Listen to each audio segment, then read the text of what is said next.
Nagtipon-tipon ang mga Pariseo nang mabalitaan nilang napatahimik ni Jesus ang mga Saduseyo. Isa sa kanila na dalubhasa sa kautusan ang nagtanong kay Jesus upang subukin ito. "Guro, alin po ang pinakamahalagang utos sa kautusan?" tanong niya. Sumagot si Jesus, "Ibigin mo ang Panginoon mong Diyos ng buong mong puso, buong kaluluwa mo at buong pag-iisip mo. Ito ang pinakamahalagang utos. Ito naman ang pangalawa. Ibigin mo ang iyong kapwa gaya ng pag-ibig mo sa iyong sarili." Sa dalawang utos na ito, nakasalalay ang buong kautusan ni Moises at ang katuruan ng mga propeta. Noong panahon ni Jesus, ang mga reliyosong grupo ay nagdedebate tungkol sa aling mga batas ang dapat sundin.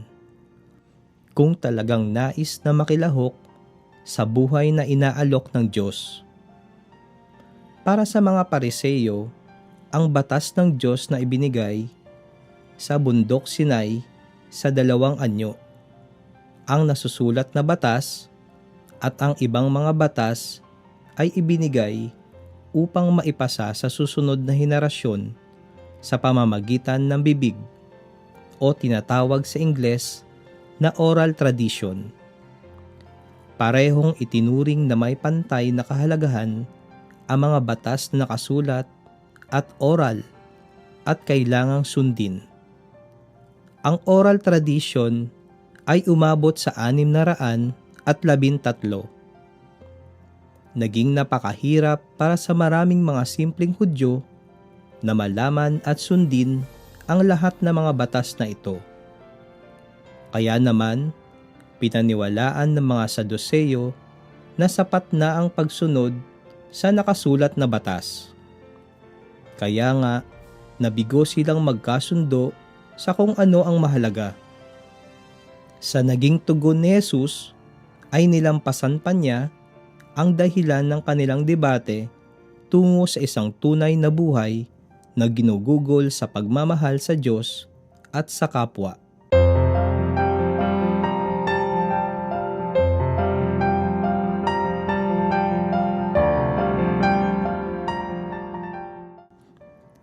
Sa Ebanghelyo ngayon, ay muli na namang may tanong kay Jesus tungkol sa pinakamahalagang batas upang siya'y subukan.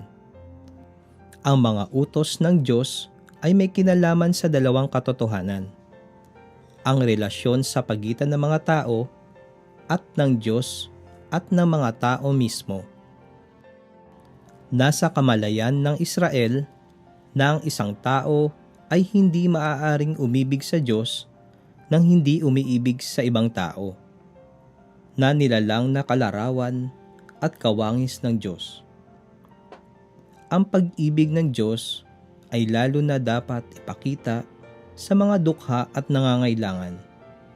Binigyang diin ng mga aklat ng karunungan na ang insultuhin ang mahihirap ay ang pag-insulto sa may likha, habang ang pagtulong sa kanila ay ang pagtulong sa Diyos.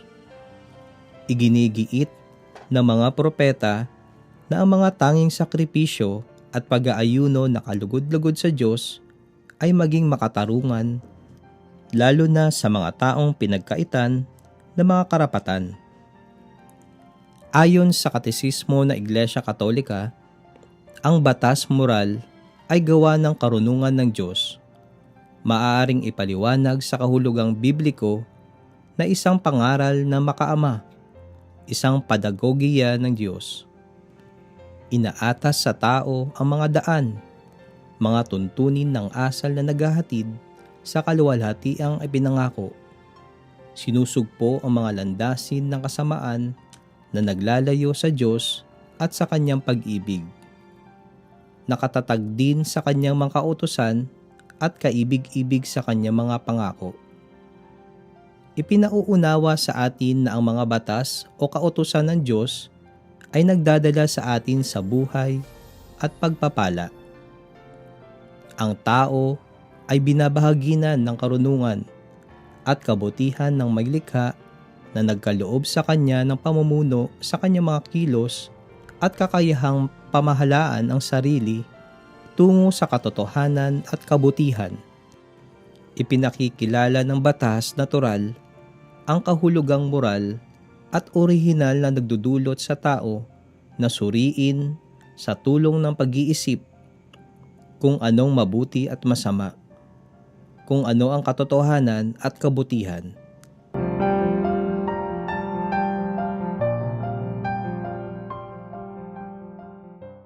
Ipinakita ni Jesus na ang pag-ibig sa Diyos ang nauuna, ngunit dapat itong samahan ng pag-ibig sa kapwa upang ito ay maging tunay at ganap. Sila ay parang isang barya na may dalawang panig at hindi maaaring paghiwalayin sa isa't isa. Ano-ano ang iyong maaaring gawin upang hindi malayo o lumabag sa pinakamahalagang utos ng Diyos? Una, ituring ang kapwa na hindi ibang tao, kundi karugtong ng ating pagkatao, upang ang ating pangarap ay hindi maging pansariling kaunlaran, kundi makasama ang iba sa magandang hinahangad na buhay. Ikalawa, maging sensitibo sa pangangailangan ng iba, lalo na yung walang kakayanang maibalik sa atin ang pabor ng ating ibibigay. Bawat grasya ng ating natanggap ay dapat ibinabahagi sa iba. At ang ikatlo, tandaan na ang bawat batas na ibinibigay ng Diyos sa atin ay nakaugat sa pag-ibig. Kahit na gaano man natin sundin ang mga batas, kung ito ay sa literal na pagsunod na lamang, ay mapapagod tayo at mawawalan ito ng halaga. At sa buhay na walang hanggan.